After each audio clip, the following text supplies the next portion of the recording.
Salut les amis, c'est Tom Tracer. Donc nous voici pour une nouvelle petite review sur le STI Loman. STI Loman, donc une réplique inspirée de la série Colt. Réplique chip qui est ici donc dans sa boîte d'origine. Réplique assez légère qui fait donc 480 grammes, 205 mm de long. Sécurité, gâchette, chien en métal, le reste en ABS. Donc réplique assez bien faite avec là en gros STI Loman pour le marquage. Là on peut voir donc la marque du fabricant ASG, calibre 6 mm BB, voilà. Réplique qui est assez spéciale, donc c'est du chip.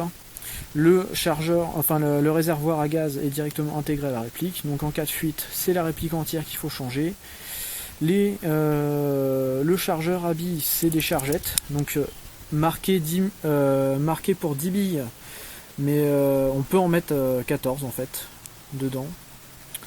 Voilà ce que je peux dire pour l'instant. Réplique assez fiable quand même, j'ai fait quelques parties avec, j'ai pas eu de soucis. On peut tirer à peu près jusqu'à 30 mètres pour être bien. Système double action, voilà. Fonctionne au gaz, donc moi pour le test j'utiliserai du gaz Ultrair, voilà. J'utiliserai de la bille en 0,25 biodégradable. Voilà, donc on va tester donc maintenant le tir. Donc voilà, la chargette remplie des fameuses 14 billes, on voit qu'on a largement la place de mettre les 14 billes. Hop là. Ensuite on l'insère, les billes sont mises, voilà. On enlève la sécurité.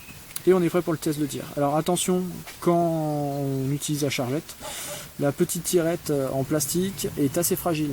Il suffit qu'elle revienne un peu trop fort avec le ressort et là elle est cassée. Donc bon, elle coûte pas si cher que ça, c'est une dizaine d'euros. Mais ça fait toujours chier si jamais la chargette est cassée. Voilà, on peut passer au test de tir maintenant.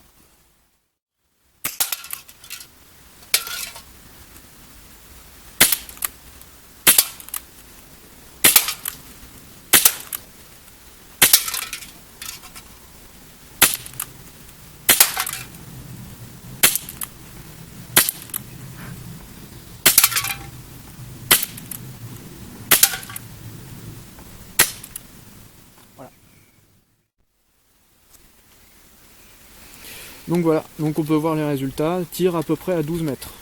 Voilà. Bon, pour les tests, j'avais pas beaucoup plus de place.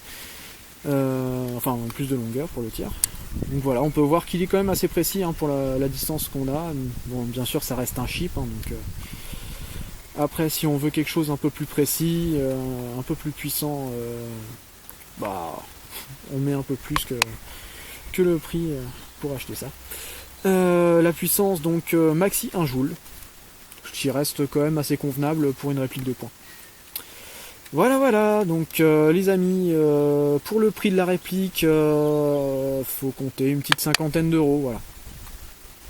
Après, moi personnellement, je l'ai acheté beaucoup moins cher parce que je l'ai eu en occasion, et personnellement, j'en suis entièrement satisfait. Donc voilà. Bon allez, sur ce, je vous dis salut, et puis la prochaine review sera sûrement celle d'un Dan Wesson chromé en version faible puissance. Et donc voilà. Salut, à plus.